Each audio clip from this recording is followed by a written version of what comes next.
So, you want to buy a Subway. $15,000 gets you the franchise fee. That's it. That's less than a used car. It's the cheapest way into a major American franchise. Cheaper than a McDonald's, cheaper than a Dunkin', cheaper than almost anything with a drive-thru. But here's the part nobody puts in the brochure. The company that sells you that $15,000 dream was just sold for $9.5 billion. And in one recent year, it made more profit than most of its own franchisees will make in their entire lifetime, combined. By the end of this video, you'll know exactly how a business this cheap to enter became one of the most valuable franchise systems on earth, why the owner and the company almost never make money the same way, and why the real fortune was never in the sandwich shop at all. Subway started in 1965 with a 17-year-old named Fred DeLuca and a $1,000 loan from a family friend, a nuclear physicist named Peter Buck. They opened a sandwich counter in Bridgeport, Connecticut, called Pete's Super Submarines. 60 years later, that $1,000 turned into the largest restaurant chain in America by unit count. Roughly 20,000 locations in the U.S. alone, more than Starbucks and McDonald's combined, and nearly 37,000 worldwide across more than 100 countries. Getting in today costs a lot more than $1,000, but it's still cheap by fast food standards. The franchise fee is $15,000, according to Subway's own disclosure documents. The full investment, once you add leasehold improvements, equipment, signage, and opening inventory, lands somewhere between $200,000 and $535,000, depending on the size and condition of the building. Subway wants to see a net worth of at least $150,000 and $100,000 in liquid cash before they'll even talk to you. Compare that to McDonald's, where you need $500,000 in liquid assets just to apply. On paper, Subway looks like the easiest door into franchising in the entire country. Here's where it gets expensive in a different way. Every Subway owner pays 2 fees off the top of every single sale. Before rent, before payroll, before a single ingredient is paid for, an 8% royalty, and a 4.5% advertising fee, 12.5% combined. Gone every single week, whether the store made money that week or not. That 12.5% used to be lower. For decades, the royalty sat at 4.5%. It was raised to 8%, nearly doubling, in the years after the brand changed hands. On a store doing the current national average in sales, about $490,000 a year, that's around $61,000 a year gone before you've paid a single employee. Then, there's the supply chain. Subway franchisees don't get to shop around for ingredients. There is a mandatory purchasing company called the Independent Purchasing Cooperative that controls what you buy and who you buy it from. In 2024, franchisees were required to install $6,000 meat slicers as part of a system-wide upgrade. Multiple owners went public complaining the machines didn't work as promised.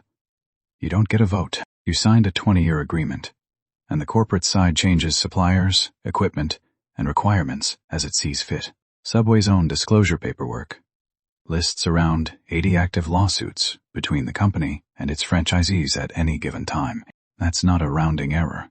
That's a system with real friction between the person who owns the store and the company that owns the name on the door. Now, here's the part that separates Subway from almost every other fast food brand you've heard of. McDonald's makes most of its real money as a landlord. Corporate buys or leases the land, then charges the franchisee rent on top of everything else. Sometimes more than the burgers themselves. Subway never built that system. When you open a Subway, you sign your own lease directly with your own landlord. The company that sold you the name has zero exposure. If your rent goes up, your landlord doesn't renew, or your location turns out to be dead on arrival, you take 100% of the real estate risk. They take 12.5% of the sales. Guaranteed, rain or shine. Good location or bad. That single structural choice is why Subway could scale to 20,000 stores faster than anyone else. No corporate real estate department, no landlord risk. No capital tied up in buildings, just a name, a supply chain, and a royalty check arriving every Friday. It's the leanest version of a franchise business that exists in America. And it's exactly why, in August 2023, the private equity firm Roark Capital agreed to buy the entire company for $9.5 billion. A deal that closed the following spring. Roark isn't new to this game. It already owned Arby's, Dunkin', Baskin-Robbins, Jimmy John's, Sonic, Cinnabon, Auntie Anne's, and a dozen other franchise names before it added Subway to the list. Its entire strategy is buying companies that collect royalty checks without owning the stores that generate them, and the numbers explain why. In the year before the sale, Subway's own corporate entity, the parent company, not the franchisees, brought in $972 million in revenue and kept about $15 million of it as profit.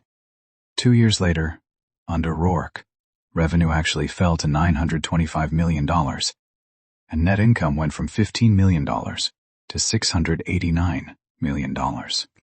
Same sandwiches, fewer total dollars coming in the door, 45 times more profit walking out the other side.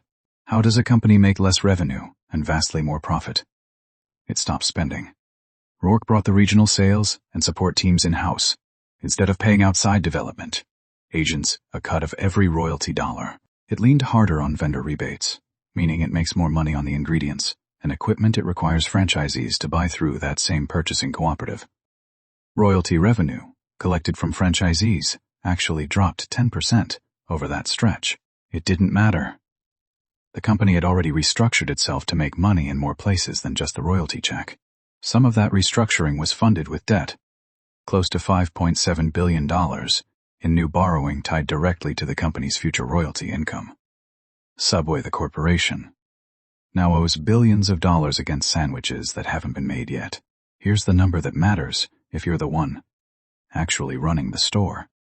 On that $490,000 average location, after the 12.5% in fees, after food costs, labor, rent, insurance, and a mandatory meat slicer you didn't ask for, Subway's own disclosure data estimates the average owner walks away with somewhere between $58,000 and $73,000 a year before taxes, before debt payments on the loan you took out to open the place. The typical payback period on your initial investment runs 6 to 8 years. That's a real, livable income for one person working the counter themselves. It is not the kind of number that builds generational wealth off a single store. It's also why almost 7,000 Subway locations have closed in the United States, since the chain peaked at 27,000 stores back in 2015. The stores that do turn into real money almost always belong to owners who stopped buying one Subway and started buying 5, 10, 20 of them, spreading the same 12.5% fee structure across enough locations that the math finally compounds in their favor. Instead of the corporations, time to pull it all together and answer the actual question. How much money do you make if you do this right? Scenario 1. A single Subway. You put in roughly $300,000 total. The store hits the national average, $490,000 a year in sales. After the 12.5% in franchise fees and every other operating cost, you clear somewhere between $58,000 and $73,000 a year, and it takes 6 to 8 years just to earn back what you put in. A solid, working-class living, not the ticket to early retirement the $15,000 franchise fee makes it look like. Scenario 2, you don't buy a Subway. You buy Subway. $9.5 billion gets you the entire system. 20,000 stores worth of owners each carrying their own real estate risk, each writing you a royalty check every single Friday whether their store is thriving or barely surviving. One recent year alone, that position generated $689 million in profit, without frying a single onion or slicing a single deli meat. The franchisee owns the risk, the building, the lease, the employees. The corporation owns the $15,000 door fee and 12.5 cents of every dollar that walks through it. Forever. So, if you're going to buy into this business, just remember which side of the counter actually gets rich. It was never the sandwich.